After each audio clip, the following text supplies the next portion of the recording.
हे guys welcome back. So हमने last videos में कुछ बेसिक टाइप्स देखे। हम थोड़ा सा और आगे बढ़ते हैं, हम थोड़ा सा एडवांस टाइप्स की तरफ मूव करते हैं। एडवांस्ड टाइप्स देखते हैं, कॉम्प्लेक्स टाइप्स देखते हैं। एंड ट्रस्ट मी, ये आज जो हम सीखने वाले हैं वो आप लोग अगर रियल लाइफ प्रोजेक्ट में काम कर रहे हैं रिएक्ट टाइप स्क्रिप्ट के, ये आपको बहुत ज़्यादा यूज होने वाला है। तो आई गेस आपको ये कॉन्सेप्ट आना चाहिए। एंड इसको समझने के लिए या इसके एग्जाम्पल्स रिफर करने के लिए मैं यूज़ कर रही हूँ इस वेबसाइट का। एंड मुझे ये वेबसाइट काफ़ी ज़्यादा अच्छी लगी। इसमें सारी चीज़ें बहुत ज़्यादा एक्सप्लेन करके इन्होंने लिखी हुई है विद एग्जाम्पल्स। तो यदि आप चाहें तो मैं इसकी जो भी लिंक है वो नीचे डिस्क्रिप्शन बॉक्स में डाल दूंगी, आप इसे रेफर कर सकते हैं। सो बेसिकली आज हम इसका एग्जाम्पल देखते हैं। इसमें जो भी एग्जाम्पल्स दिए हुए हैं एडवांस टाइप्स के, कॉम्प्लेक्स टाइप्स के, जो कि काफ़ी ज़्यादा यूज होते हैं। सो बिना टाइम वेस्ट किए हम सीधा स्टार्ट करते हैं कि हम किस तरीके से इन कॉम्प्लेक्स टाइप्स को डिफाइन कर सकते हैं। सो इसमें हम सबसे पहला एग्जाम्पल देखते हैं। उसके लिए मैं एक नई फाइल बनाती हूँ। लेट मी क्रिएट नया component say log level dot T S X. Okay, इसको हम फंक्शन कॉम्पोनेंट में कन्वर्ट कर लेते हैं। And suppose we have to display the status of this logs. So मुझे क्या करना पड़ेगा, इस लॉग लेवल को यहाँ पर कॉल करना पड़ेगा। इसको मैंने यहाँ कॉल कर लिया and let's pass one status as a prop. So let's status equals to, मैं बोल देती हूँ कि भाई स्टेटस है आपका इन्फो। ठीक है, आप यहाँ पे तो लिखते हैं, मुझे यहाँ पे एक्सेप्ट करना पड़ेगा प्रॉप्स। सो यहाँ पे मैं प्रॉप्स को एक्सेप्ट कर लेती हूँ एंड साथ पे ही हमें डिफाइन करना पड़ेगा। सो यहाँ पर हम लिखेंगे इंटरफेस एंड हमारे वेरिएबल का नाम। So let's say log type. And हमें पता है इसमें एक वेरिएबल है जिसका जो डेटा टाइप है वो स्ट्रिंग है। And we have to define कि भाई ये जो प्रॉप है वो बिलोंग करता है लॉग टाइप्स को। एंड अब यहाँ पर अपना कोड लिख लेते हैं, लेट स्टेटस। ओके, एंड हम एक कंडीशन डाल देते हैं, if props dot status equal equals to, अगर मेरा इन्फो है देन आप क्या करो, ये जो स्टेटस है इसकी वैल्यू असाइन कर दो इन्फो। ओके, सिमिलरली मैं एल्स इफ, यदि प्रॉप्स डॉट स्टेटस की वैल्यू सपोज करो हमारी वॉन है, सो स्टेटस की वैल्यू हम असाइन कर देंगे वॉन। एंड या फिर मैं बोलूँ else if props dot status की वैल्यू फॉर एग्जाम्पल अगर एरर है, so will assign the status as error. Okay, and now let's render this status. So यहाँ पे मैं लिख देती हूँ स्टेटस। ठीक है, एंड अगर हम अब अपने ब्राउजर में जाए, सो आप देखो यहाँ मुझे इन्फो मिल रहा है। दैट इज करेक्ट क्योंकि हमने यहाँ पे इन्फो पास किया है। अगर मैं एरर पास करती, सो मुझे क्या देखने के लिए मिलता, तो मुझे यहाँ एरर नहीं देखने मिलता क्योंकि कैपिटल लेटर नहीं लिखा है मैंने। तो मैं इसको कैपिटल में कन्वर्ट कर देती हूँ, वेट, एंड इसे भी मैं कैपिटल में कन्वर्ट कर देती हूँ। नाउ लेट्स सी, मुझे यहाँ पे एरर देखने के लिए मिलता। बट सपोज अगर मैं इन्फो भी पास ना करूँ, वॉन भी पास ना करूँ, एरर भी पास ना करूँ, एंड मैं कुछ और ही यहाँ पे पास कर दूँ, फॉर एग्जाम्पल मैं योशिता ही यहाँ पे पास कर देती हूँ, इसको सेव करती हूँ।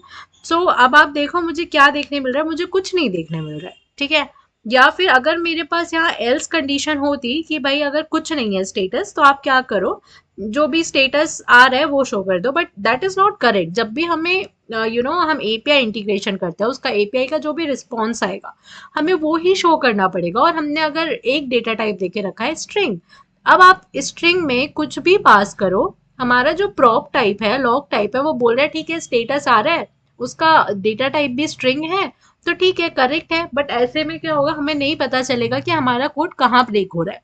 सो इसके लिए टाइप स्क्रिप्ट ने हमें एक सॉल्यूशन दिया है कि जब आपके पास कोई फिक्स्ड अमाउंट ऑफ वैल्यूज होती है कि भाई जो रिस्पॉन्स है या तो वो इन्फो ही आ सकता है, या तो वॉन ही आ सकता है, या तो एरर ही आ सकता है। सो इन दैट केस आप यहाँ पर उन्हीं तीन वैल्यूज को डिफाइन कर सकते हैं।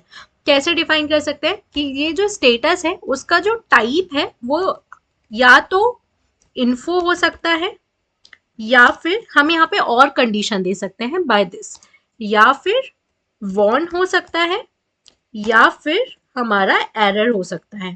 ठीक है, एंड इसको हम सेव करते हैं। तब आप देखो मुझे यहाँ टाइप स्क्रिप्ट एरर दे रहा है, type Yoshita is not assignable to type info और वॉन और एरर। ठीक है, तो ये हमारे लिए बहुत ज़्यादा हेल्पफुल हो जाता है। इससे हमारा जो कोड है वो आगे जाके ब्रेक नहीं होता, प्रोडक्शन में ब्रेक नहीं होता कहीं पे। तो इससे हमें बहुत ज़्यादा सिक्योरिटी मिल जाती है अपने कोड को लेके। So that is the reason why मैंने बोला था कि हम ये वाली चीज जो है वो बहुत ज्यादा प्रैक्टिकली यूज करते हैं। तो आज ये हमने एक नया एग्जाम्पल सीखा, थोड़ा सा एडवांस, थोड़ा सा कॉम्प्लेक्स। ओके, सो हम नेक्स्ट एग्जाम्पल देखते हैं। सो उसके लिए सबसे पहले इसको करेक्ट कर देते हैं, इसका स्टेटस में डाल देती हूँ एरर, जिससे कि हमें यहाँ एरर ना देखने मिले। But let's comment this out and let's uncomment our home page. ठीक है, so for example, okay, so अभी होम कंपोनेंट में हम क्या कर रहे थे, हम तीन अलग अलग प्रॉप्स पास कर रहे थे, एक नेम, एक एज और एक इज एलिजिबल। अब हो सकता है मेरी रिक्वायरमेंट्स ऐसी हो कि मुझे एक पर्सन के लिए मुझे ये तीनों ही रिक्वायरमेंट्स डिस्प्ले करानी है, लेकिन जो अनदर पर्सन है उसके लिए मुझे एज डिस्प्ले नहीं कराना है। ठीक है, सो फॉर एग्जाम्पल मुझे एज नहीं डिस्प्ले कराना है एंड मैं चाहती हूँ कि ये हर किसी के लिए डिस्प्ले ना हो, लेकिन जिसकी रिक्वायरमेंट है, जो चाहते हैं उनके लिए डिस्प्ले हो। सो फॉर एग्जाम्पल अभी मैं नहीं चाह रही हूँ कि एज यहाँ पर डिस्प्ले हो, तो मैं ये प्रॉप्स यहाँ से रिमूव कर दूँ। लेकिन इसमें क्या होगा, हमें एक एरर देखने को मिलेगी कि as property is missing in type this. ये क्या बोल रहा है कि भाई यहाँ पर होम पेज में मैंने जो प्रॉप टाइप्स लिखे हैं उसमें मेरे पास नेम है, एज है और इज एलिजिबल है, लेकिन आप जो प्रॉप्स पास कर रहे हैं उसमें आप नेम और इज एलिजिबल तो पास कर रहे हैं, लेकिन इसमें एज मिसिंग है। सो इस केस में हम क्या कर सकते हैं, इस एज के बाद एक क्वेश्चन मार्क लगा सकते हैं।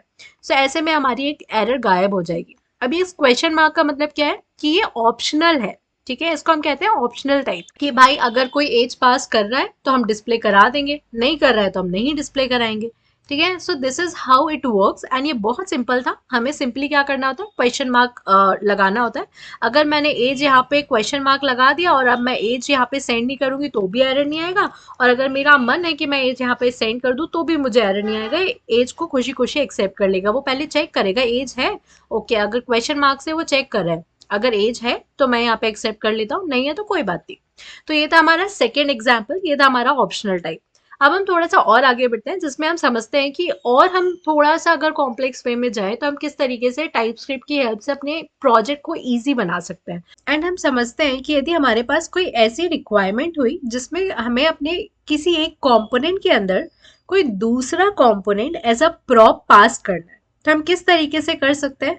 अब ये चीज हमने ऑलरेडी काफी ज्यादा की हुई है रिएक्ट, जब हम पढ़ रहे थे रिएक्ट प्लेलिस्ट में, हमने इसमें देखा है कि हम भाई प्रॉप्स एज अ प्रॉप्स हम एक कंपोनेंट को दूसरे कंपोनेंट में पास कर सकते हैं इजीली।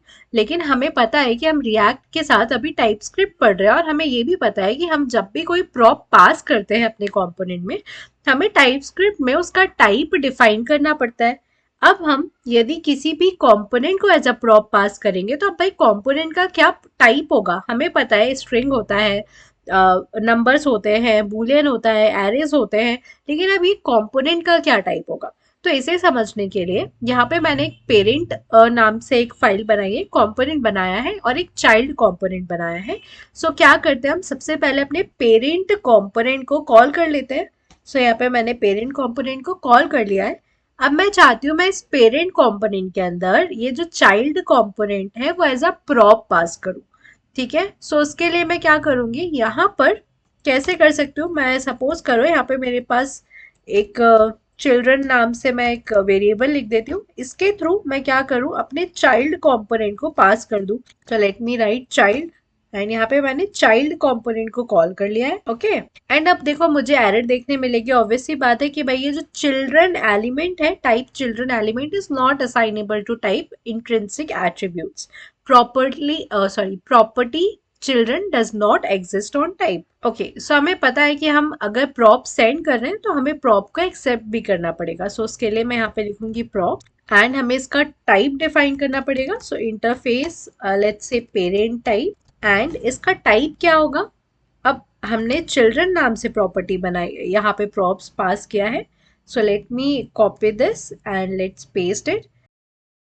अब ये जो चिल्ड्रन है इसका टाइप क्या होगा, सो इसका टाइप होता है हमारे पास रिएक्ट डॉट रिएक्ट नोड।